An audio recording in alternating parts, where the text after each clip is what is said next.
ብዙ ሚስቶችን ማግባት መጽሐፍ ቅዱሳዊ ነው እና በእርግማን ስብከቶቹ በዓለም አቀፍ ደረጃ መነጋገሪያ በመሆን የሚታወቀው ዳግ ሃዋርድ ሚልስ እንደተለመደው ወደ ኢትዮጵያ መጥቷል። እንግዲህ ዘንድሮ ምን ኢትዮጵያ ላይ እንደፈለጉ አላቅም፣ በጣም እየተመላለሱ ነው እነዚህ ሐሰተኛ መምህራኖች። ከዚህ ፊትም ይመላለሳል። በመጣ ቁጥር ኢትዮጵያ ላይ አዲስ እሳት ይለኮሳል። ከዛሬ ጀምሮ ኢትዮጵያ ትቀይራለች፣ መከራ ምናምን ፍጻሜ ያገኛል የሚሉት ነገር አላቸው። እስካሁን ጠብ ያለ ነገር የለም። ባለፈውም ሲመጣ ዳግ ሃዋርድ ሚልስ እንደዚህ ነው ያለው። ሰሞኑን ተዘራ ያደርጋ ሲመጣ የሰራው ማስታወቂያ ፋይር ይዤ መጥቻለሁ እያለ ነበር። የብልጽግና ሰባኪ መሆኑ ብቻ ሳይሆን በጣም ኢንተረስቲንግ ካራክተር ያለው ሰው ነው። አብቻ በተመለከተ መጨረሻ ላይ ቪዲዮን ታገኙታላችሁ።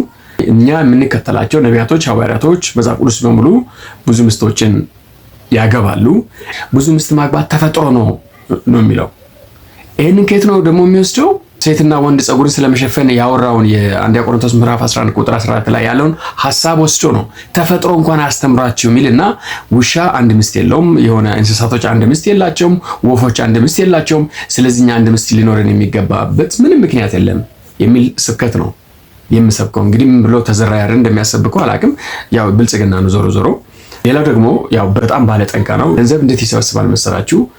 100 ሀገሮች ላይ ከ6000 በላይ ኢትዮጵያዎች አሉ። የሱ የላይት ሃውስ ቤተክርስቲያን ማለት ነው። በየዓመቱ ጋላቲያን 6:6 የሚባል የገላትያ 6 ከቁጥር 6 ላይ ያለውን ሐሳብ መሰረት አድርጎ ለሱ የሚሰበሰብ ገንዘብ አለ። ምን ይላል ገላትያ 6:6? ነገር ግን ቃሉን የሚማር ከሚያስተምረው ጋር መልካም ነገር ሁሉ ይከፋፈል ይላል። ይህን ቃል መሰረት አድርጎ ነው ከ6000 በላይ አጥቢያዎች በሙሉ ገንዘብ የሚሰበሰው። ከአሜሪካ፣ አውሮፓ፣ አፍሪካ፣ ኤዥያ የሌለበት ሀገር የለምና እነሱ ሁሉ ለሱ ገንዘብ እንዲያስገቡ ይገደዳሉ። ይህን የሚልበት ምክንያት ይህ ሁሉ 6000 በላይ አጥቢያ በዓለም ላይ ያለው ሁሉ ፓስተሮች ቢኖሯቸው እንኳን ሁሉን የወለድኳቸው እኔ ነኝ። አስተማሪዎችም አስተማሪ ነኝ፣ የፓስተሮች ፓስተር ነኝ፣ የቢሾፖች ቢሾፕ ነኝ። እነሱ ከራሳቸው ማስተማር የሚችሉት ምንም ነገር የለም። ከራሳቸው የተሰጣቸው ምንም ጸጋ የለም። እኔ የሰጠዋቸው ነው፣ እኔ ያካፈልኳቸው ነው የሚለው። ስለዚህ ሁሉም ለእኔ መስጠት አለባቸው። ለዛ ነው አሁን ሁሉ ቸርቾች እሱ ጽፎ የሚልካቸው ስብከቶች አሉ። እሱን ነው የሚሰብኩት። እሱን መጽሐፍ ይዞ ነው መድረክ ላይ የሚወጡት። እሱ ከጻፋቸው መጽሐፎች ውጪ ከሰበኩ በጣም አደጋ ላይ ነው የሚወርቁት። እና ሞር ስብከቱ ፎከስ የሚያደርገው ካያችሁ አሁን እዚህም ሲሰብክ ልታዩ ትችላላችሁ። ተዘራ ያደርጋ ኦነሪንግ ደ አኖይንቲንግ በቃ የሱ ስብከት ነው። ተገዛ ለቅባቱ ምናምን የሚል ስብከት ነው ሁሌ የሚሰበከው። ማነው ቅባቱ? መሪህን አክብር፣ ቅባትን አክብር። ማነው መሪ? ማነው ቅባቱ?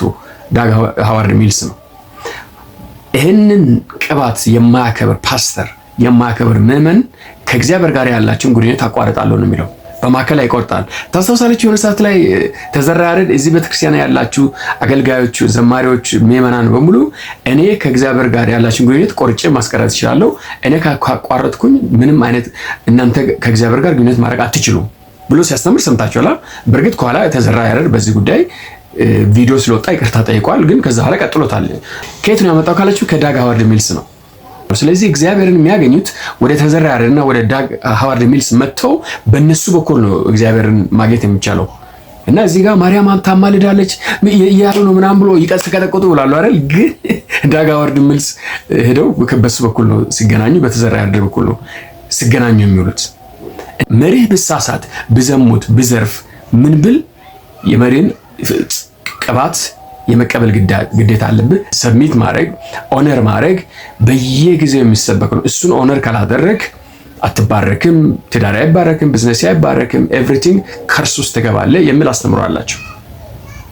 ለዛ ነው ፓፓ ዳድ እያሉ እስከ መሞት ድረስ ምንም ኢየሱስ ክርስቶስ አያድንም ብሎ እነሱ ብናገሩ ለነዛ ሰዎች ይሞታሉ።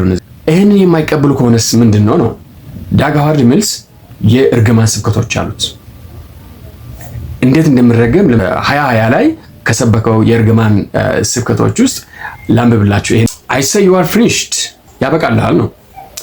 In the name of Jesus Christ, any form of wickedness in this church represented by criticism, እሱን የሚቃወም murmuring, speaking against authority የማን authority የሚለው የራሱን ነው፣ የሱ ስልጣን የሚቃወም as Miriam became white with leprosy የሙሴ እህት ሙሴን ስትቃወም በለምጽ እንደተመታቸው so also may you be whitened with an incurable disease and never rise from your hospital bed in the name of Jesus ከሆስፒታል አልጋ ላይ እስካትነሱ ድረስ ረገምኳችሁ። እሱ ከተቃወም ሆስፒታል ላይ ትወርቃለህ፣ ለምጽ ይመታል ምናምን ያለ ነው የሚቀጥለውና let those that have made themselves opposers and accusers እሱን የሚቃወሙ ምን የሚሉ አኩዝ የሚያደርጉ let them wither like the fig tree ኢየሱስ ክርስቶስ ያችን በለስ ከረገማት በኋላ እንደደረቀችው እንዲሁ ትደርቃለህ። የዋትስአፕ ሜሴጅ በቴክስት በፌስቡክ በምናምን በፎን ኮል እኔን የምታሙ ክሪቲሳይዝ የምታደርጉ ሁሉ in Jesus name ትደርቃላችሁ። I curse my liars በኔ ላይ የምትዋሹትን ረግማችኋለሁ። I curse my deceivers I curse my pretenders in the name of Jesus። ይሄ ነው የሱስ ስብከት። እሱን የሚቃወም ሁሉ ጠፊ ነው፣ ሟች ነው፣ ይረገማል፣ ለምጽ ይዘዋል፣ ከሆስፒታል አልጋ ላይ አይነሳም ምናምን። በዚህ ነው አሽማቁ አስፈራርቶ ሰዎችን መናገር የማይችልበት ምክንያት